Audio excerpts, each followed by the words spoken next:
Hello বন্ধুরা, কেমন আছেন আপনারা? ভালো আছেন সকলে?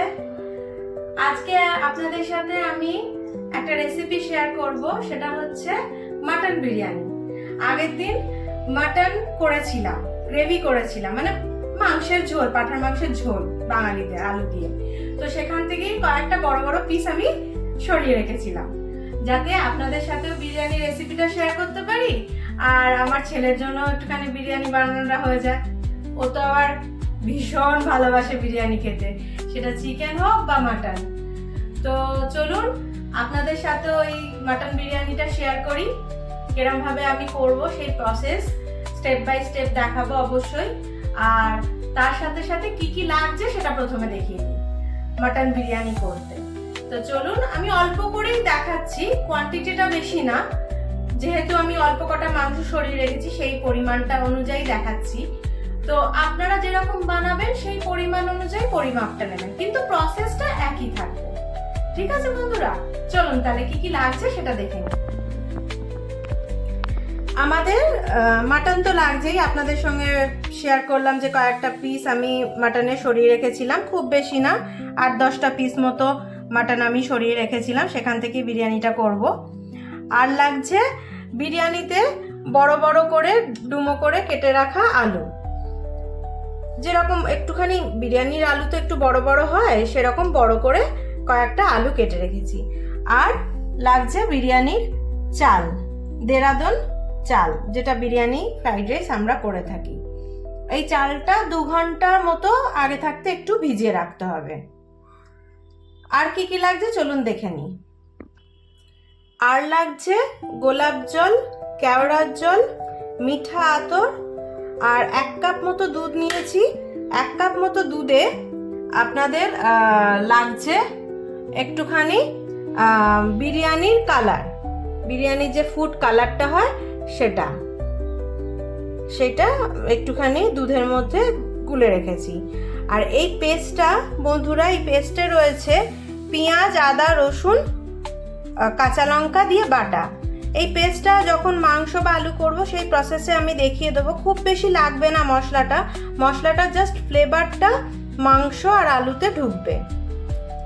আর এই মেন ইনগ্রিডিয়েন্টস লাগছে। এবার বিরিয়ানিটা করার সময় কি কি প্রসেসে করব আর কি কি ভাবে করব, কিরম, সেটা স্টেপ বাই স্টেপ আমি আপনাদের দেখাবো। চলুন তাহলে এবার শুরু করা যাক বিরিয়ানি, মাটন বিরিয়ানি। চলুন বন্ধুরা, এবার আমরা মাটন বিরিয়ানিটা শুরু করি। একটা গ্যাসে কুকার বসিয়ে নিয়েছি, কুকার নিলে একটুখানি তাড়াতাড়ি হবে, সেই জন্য একটা কুকার নিয়ে নিয়েছি, যাতে মাটনটা আমরা আগে তৈরি করে নিতে পারি। কুকারের মধ্যে খানিকটা তেল গরম করে নেব, সাদা তেল একটুখানি পরিমাণ মতো গরম করে নেব। এবার এতে দিয়ে দেবো বেটে রাখা মশলাটা। 1 চামচ মতো দিয়ে দেবো। খুব বেশি মশলা দেবো না, কারণ মাংসের পরিমাণ খুব বেশি নেই, সেজন্য অল্পই একটু মশলা দেব।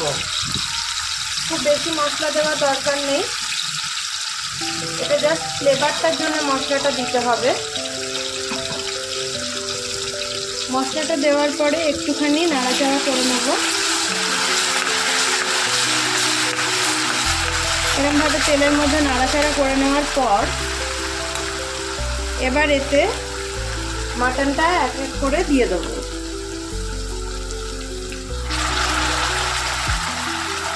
আপনাদের কাছে যে পরিমাণ মাটন থাকবে সেটাই আপনারা দেবেন। পরিমাণ মতো মাংসটা দিয়ে এবার এর মধ্যে একে একে মশলা দিতে হবে। মশলা মানে নুন, স্বাদ অনুযায়ী নুন দেব। আমার বাড়িতে বানিয়ে রাখা গরম মশলাটা দেব, 1/2 চামচ মতো গরম মশলা দিয়ে এবার এটাকে সুন্দর করে নেড়ে নেব।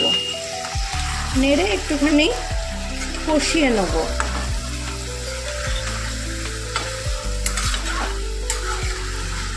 এই কষানোর সময় মাংস মশলা তেল দিয়ে তেলটা একটু পরিমাণ মতো বেশি লাগবে, কারণ এটা মোটামুটি তেলেই হবে। খুব বেশি এটার মধ্যে জল দেওয়া হবে না, অল্প একটু জল দিয়ে যখন সেদ্ধ করব তখন অল্প একটু জল দিয়ে সেদ্ধ করব, খুব বেশি এটার মধ্যে জল যাবে না।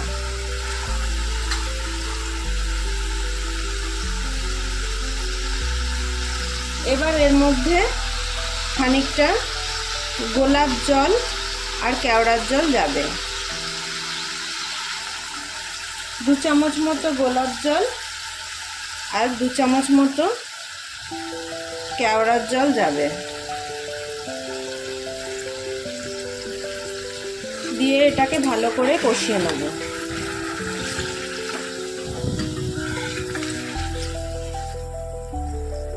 সুন্দর করে এটাকে একটুখানি 2-4 মিনিট কষিয়ে নেব।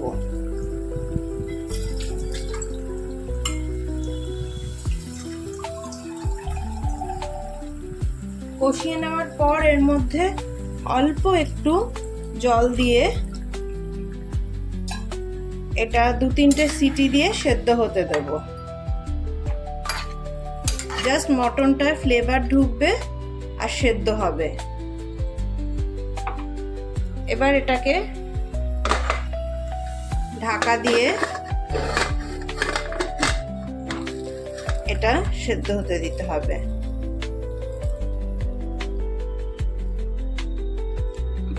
বন্ধুরা, মটনটা হয়ে গেছে, 3-4টে সিটি দিয়ে মোটামুটি সেদ্ধ হয়েছে। আমরা পুরো সেদ্ধ তো করব না, আমরা হাফ সেদ্ধ করব, কারণ এটা বাকিটা হাফ দমে হবে।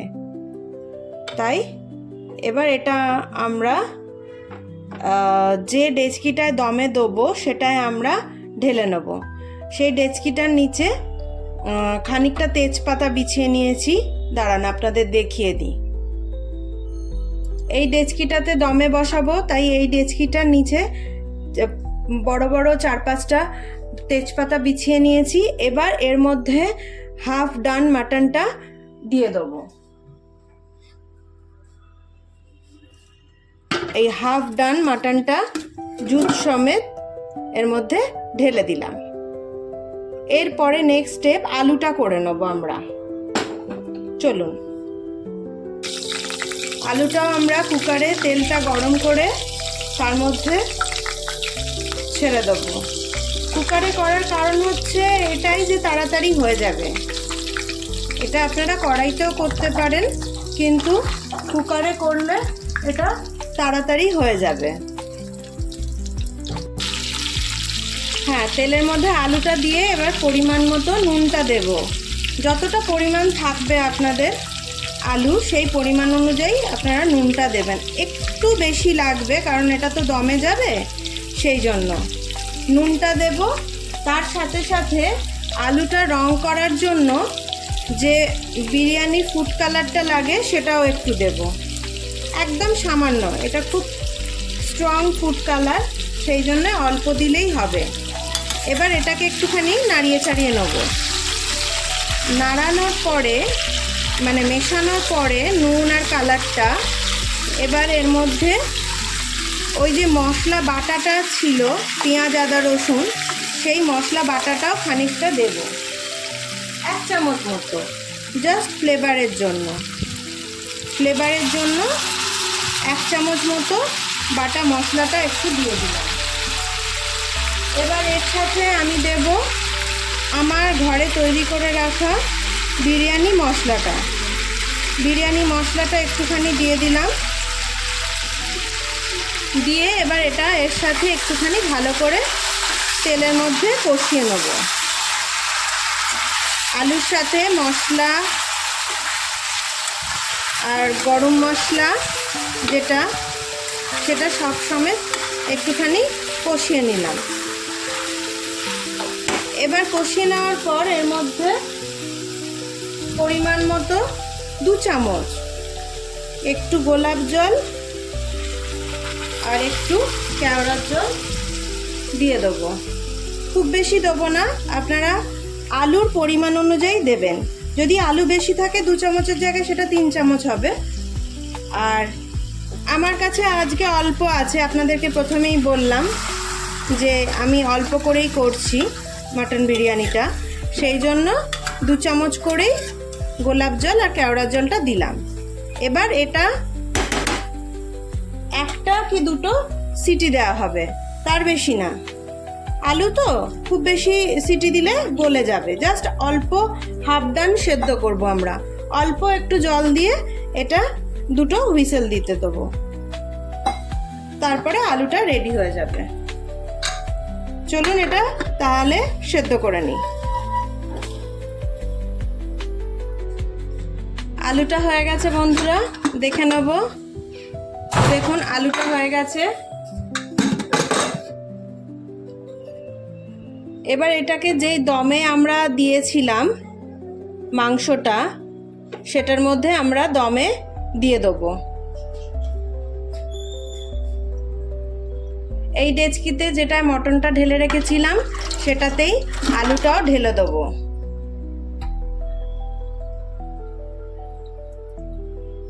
আলুটাও ঢেলে দেবো। যখন আমরা দমে দেবো এটা একসাথে দমে থাকবে।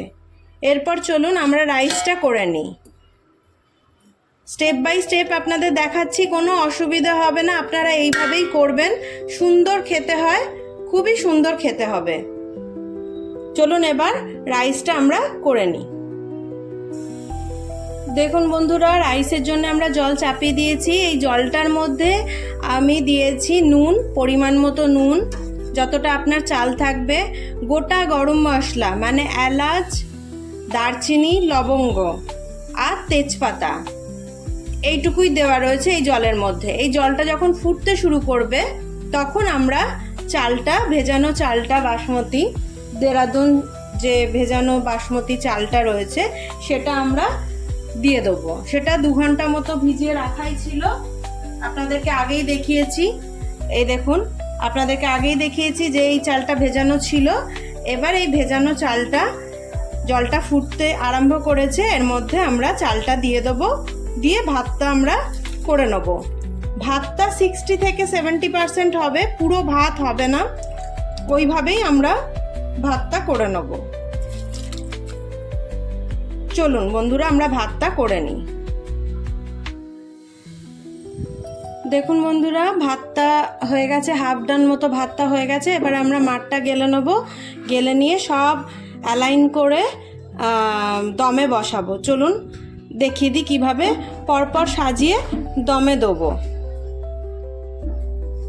বন্ধুরা, আলু আর মাটন যে ডেচকিটা সাজিয়ে রেখেছিলাম তাতে অল্প করে আমার ঘরে বানানো গরম মশলাটা দিয়ে দিলাম। দিয়ে দেওয়ার পরে এবার যে রাইসটা করে রেখেছিলাম সেইটা ওপর থেকে দিয়ে দেবো। রাইসটা এইভাবে ওপর থেকে দিয়ে দেবো। ওপর থেকে রাইসটা দিয়ে দিলাম, দিয়ে এটাকে একটুখানি সমান করে দেবো। আর এই ডেচকির নিচে দেখুন বন্ধুরা, আমি একটা চাটু অলরেডি রেখে দিয়েছি দমে দেওয়ার জন্য। গ্যাসে প্রথমে চাটুটা বসিয়েছি, তারপরে ডেচকিটা বসিয়েছি। ডেচকিটা বসিয়ে এবার রাইসটা দিয়ে দিলাম। দিয়ে দেওয়ার পর যে দুধটা আপনাদেরকে দেখিয়েছিলাম, ফুড কালার, আর এর মধ্যে 2 চামচ গোলাপ জল আর 2 চামচ কেওড়ার জল, সবটা মেশানো রয়েছে। এবার এটা, এই দুধটা এর মধ্যে ওপর থেকে সুন্দর করে ছড়িয়ে দেবো। দুধটা ছড়িয়ে দেওয়ার পরে এবার যাবে এর ওপর থেকে আমার ঘরে বানানো গরম মশলাটা। এটা একটুখানি বেশি করেই দেব। এই গরম মশলার ফ্লেভারটা, এটা বিরিয়ানি মশলা হিসাবেও বলা যেতে পারে, কারণ আমি এটা ঘরে খুব সুন্দর করে বানাই। এটা পুরোটা সাজিয়ে দিয়ে দিলাম। এবার এরপরে মিঠা আতরটা যাবে। মিঠা আতর 2-4 ফোঁটা দেবো, তার বেশি দেব না, কারণ মিঠা আতর খুব বেশি দেওয়া চলে না বিরিয়ানিতে। 1-2 ফোঁটা পর্যন্ত মিঠা আতরটা দেব, ব্যাস, খুব বেশি দেব না। খুব বেশি আতরের গন্ধ ভালো লাগে না, খুব কড়া হয়ে যাবে, তাতে খেতে ভালো লাগবে না। এবার এর মধ্যে দেব ঘি পরিমাণ মতো একটুখানি। বিরিয়ানিতে তো একটু ঘি না হলে ভালো লাগে না বন্ধুরা, তাই এবার এটার মধ্যে চারিদিকে একটুখানি ঘিটা ছড়িয়ে দেবো। গরমে ঘিটা গলে যাবে, সেই জন্য একটুখানি চারিদিক করে ঘিটা ছড়িয়ে দিলাম। খুব বেশি দেবো না, আপনারা পরিমাণ অনুযায়ী দেবেন। আমার এখন আজকে পুরো ডেচকি তো বিরিয়ানি হচ্ছে না, হাফ ডেচকি মতো হচ্ছে। এবার অল্প মতো একটুখানি ঘি ছড়িয়ে দিলাম। আর আমার একটা তুক আছে, এবার ওপর থেকে একটুখানি 2-4 দানা চিনি ছড়িয়ে দেবো। যদিও এটা স্বাদের কোনো হয় না, তাও মনে হয় যেন স্বাদটা একটু ব্যালেন্স করছে। জাস্ট 2-4 দানা একটুখানি চিনি একটুখানি ছড়িয়ে দিলাম।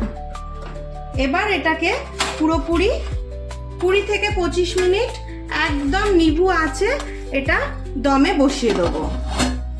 অনেকেই ময়দা আটা সবকিছু আটকিয়ে দেয়, আমি সেটার বদলে ময়দা আটাটা নষ্ট না করে আমি একটা নোড়া চাপিয়ে দেবো, যাতে এটা ভেপারটা না বেরোয়, পুরো একদম টাইট ভাবে থাকে। এটা 20 থেকে 25 মিনিট পুরো দমে থাকবে।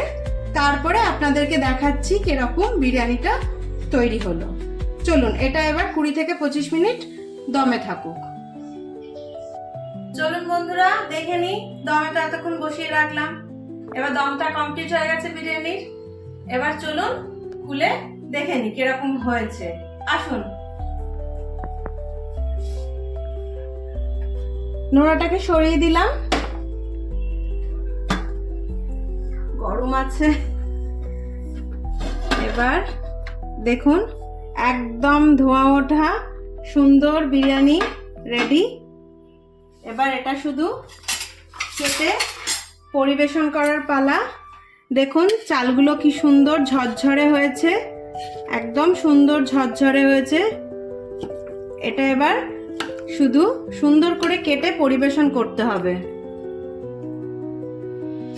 সুন্দর করে কেটে পরিবেশন করতে হবে। রেসিপিটা স্টেপ বাই স্টেপ করে বানালে কেমন হয় সেটা আপনারা অবশ্যই আমাকে জানাবেন। এত সুন্দর রেসিপি একদম সিম্পল ওয়েতে দেখিয়েছি। চলুন আগে পরিবেশনটা করে নিই। দেখুন বন্ধুরা পরিবেশন করে নিয়েছি মাটন বিরিয়ানি। খুব সহজভাবে বানানো, সিম্পল ওয়েতে বানানো সুন্দর মাটন বিরিয়ানি। আপনারা অবশ্যই বানাবেন, কেমন হয়েছে জানাবেন। ট্রাই অন্তত একবার করবেন, কমেন্টে লিখে জানাবেন কেমন হয়েছে বিরিয়ানিটা। সুন্দর হবে খেতে, এইটুকুনি গ্যারান্টি দিলাম। অবশ্যই একবার ট্রাই করবেন, কমেন্টে জানাবেন কেমন লাগলো। পছন্দ হলে সাবস্ক্রাইব করবেন, আর সাবস্ক্রাইব করার সময় বেল আইকনটা প্রেস করে রাখবেন, যাতে ছোট বড় যে কোনো রান্না, যে কোনো রেসিপি আমি শেয়ার করি সেটা আপনাদের কাছে পৌঁছে যায়। তাহলে বন্ধুরা খুব সহজ পদ্ধতিতে বিরিয়ানিটা আপনাদের সাথে শেয়ার করলাম, আর এটা খেতে খুব সুন্দর হয়। মানে আমার ছেলে বলুন, আমার প্রতিবেশী বন্ধুরা, কালিগরা সবাই খেয়ে বলেছে খুব ভালো হয় খেতে। তো আপনারা অবশ্যই বানাবেন, বানিয়ে আমাকে জানাবেন কেমন লাগলো মাটন বিরিয়ানি, একদম ঘরোয়া পদ্ধতিতে। ঠিক আছে, ভালো থাকবেন বন্ধুরা। আজকের মতো ব্লগটা এখানেই শেষ করলাম। টাটা।